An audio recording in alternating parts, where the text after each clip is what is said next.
اب دنیا کی زندگی میں زیادہ وقت باقی نہیں، پوری دنیا کی زندگی میں زیادہ وقت باقی نہیں، اب فیصلے کے دن آ رہے ہیں۔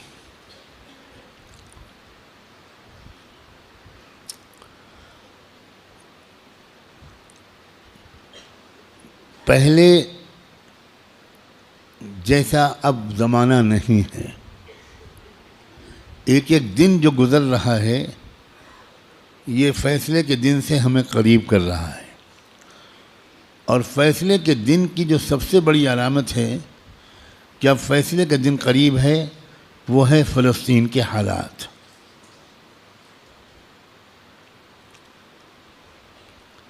کیونکہ اب بہت بڑے بڑے واقعات ہوں گے، دجال کی آمد بھی بہت دور نہیں ہے، اور حضرت عیسیٰ کی آمد بھی بہت دور نہیں ہے، اور امام مہدی کی آمد بھی بہت دور نہیں۔ اب مسئلہ یہ ہے کہ اگر اب بھی ہم گناہوں کی زندگی میں لگے تو ہمیں اللہ دجال کے ساتھ کھڑا کر دے گا، توبہ کی توفیق بھی ہم سے چھین لے گا، حضرت امام مہدی کے دشمنوں کے لشکر میں ہم کھڑے ہوں گے۔ اب یہ دیکھو، یہ وہ وقت ہے، کچھ پتہ نہیں کس وقت اگلا قدم اٹھ جائے۔ جو نشانیاں اللہ کے رسول نے بتائی تھیں آخری فیصلہ کن دور کی، بڑی تیزی کے ساتھ آ رہی ہیں۔ اس میں ایک نشانی یہ تھی کہ بہت بھیانک جنگ ہوگی یہودیوں کے درمیان اور اصلی ایمان والوں کے درمیان۔ اس لیے جو کچھ اس وقت غزہ اور فلسطین میں ہو رہا ہے اس سے ہر ایمان والے کا ایمان ہزاروں گنا ہر منٹ میں بڑھنا چاہیے، اس لیے کہ وہی ہو رہا ہے جو اللہ کے رسول بتا کر گئے تھے۔ جس وقت وہ آپ بتا رہے تھے اس وقت تو فلسطین میں کوئی مسلمان تھا ہی نہیں، اور آپ یہ بتا رہے ہیں کہ ایک بھیانک جنگ ہوگی، خطرناک جنگ ہوگی، یہودیوں اور ایمان والوں کے مابین ایک خطرناک جنگ ہوگی۔ آپ بتا رہے ہیں کہ ایک علاقہ ہوگا جہاں سچے پکے مومن جان دے رہے ہوں گے اور جان لے رہے ہوں گے، قربانیاں دے رہے ہوں گے، مسجد اقصیٰ کی حفاظت میں نوجوان جوق در جوق شہید ہو رہے ہوں گے۔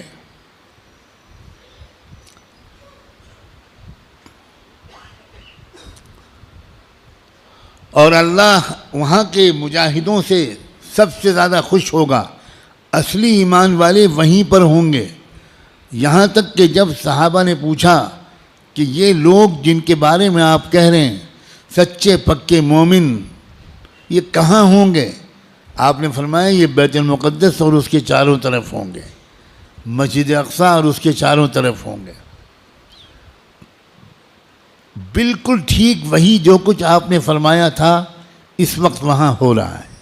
ہم لوگ اسی زمانے میں ہیں، آپ اس سے خوش ہوں یا آپ اس سے ناراض ہوں، ہم کو اللہ نے وہی زمانہ عطا فرمایا جس میں ہم اپنی آنکھوں سے اللہ کے رسول کی بات کو سچا پکا ہوتا ہوا دیکھ رہے ہیں۔ تو اس وقت وہاں جو ہو رہا ہے اس سے ہر لمحے ایمان کو بڑھنا چاہیے ہمارے، یہ ہمارا ایمان کی مضبوطی کی وجہ ہے۔ لوگ الٹا سمجھ رہے ہیں، یہ جو کچھ وہاں پر ہو رہا ہے اس سے خوف اس کے دل میں آ رہا ہے جو سمجھا ہوا نہیں ہے، ڈر وہ رہا ہے جو سمجھا ہوا نہیں ہے۔ لیکن جو سمجھا ہوا ہے قرآن و حدیث کو، اللہ کے رسول کی باتوں کو، وہ یہ کہہ رہا ہے کہ یہی تو وہ فرمایا تھا اللہ کے رسول نے، جو ہو رہا ہے وہی ہو رہا ہے جو اللہ کے رسول فرما کر گئے تھے۔ اس کا مطلب یہ ہے کہ آپ کی نبوت برحق ہے، آپ سچے رسول ہیں۔ آپ نے اس وقت یہ فرمایا تھا جب اس کے کوئی آثار نہیں تھے، اب آپ نے جو آئندہ کے بارے میں فرمایا تھا کہ جو ہوگا، جب وہ ہو رہا ہے اور پچھلے 6 مہینے سے ہو رہا ہے، بلکہ پچھلے 75 سال سے ہو رہا ہے. جو اللہ کے رسول بتا کر گئے تھے تو اس کے بعد میں جو ہوگا اس مقابلے کا آخری انجام، اس کے بارے میں اللہ کے رسول نے جو کچھ فرمایا وہ بھی یقیناً ہو کر رہے گا. اور وہ کیا ہوگا؟ وہ یہ ہوگا کہ اللہ کے کلمے کا بول بالا وہاں سے پھیلنا شروع ہو کر پورے عالم کی ہر کچی پکے گھر میں اللہ کا کلمہ داخل ہوگا. پوری زمین پر انصاف کا نظام قائم ہوگا، اللہ کا حکم چلے گا، باطل ٹوٹے گا، حق کا غلبہ ہوگا. ایمان والوں کو اللہ تعالیٰ عزت، حکومت، اقتدار، طاقت، غلبہ دیں گے. ان کی قربانیوں کے انعام کے طور پر ضرور دیں گے.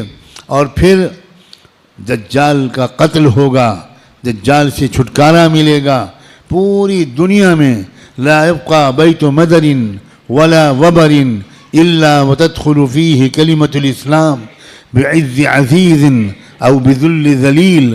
اللہ کے رسول کی حدیث کے الفاظ ہیں کہ کوئی کچا پکا گھر یا کوئی خیمہ ایسا نہیں بچے گا جس میں اللہ کا کلمہ داخل نہ ہو جائے، طاقت کے بل پر یا قبول کر کے داخل ہو کر رہے گا.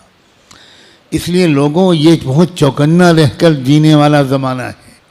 اگر اسی طرح غفلت میں رہے جس طرح اب تک جی رہے ہیں تو ہمیں خبر بھی نہیں ہوگی اور اللہ کی طرف سے فیصلہ ہو چکا ہوگا کہ اس نالائق، فاسق، فاجر، خطاکار، گنہگار مسلمان کو میں دجال کا ساتھی بناؤں گا.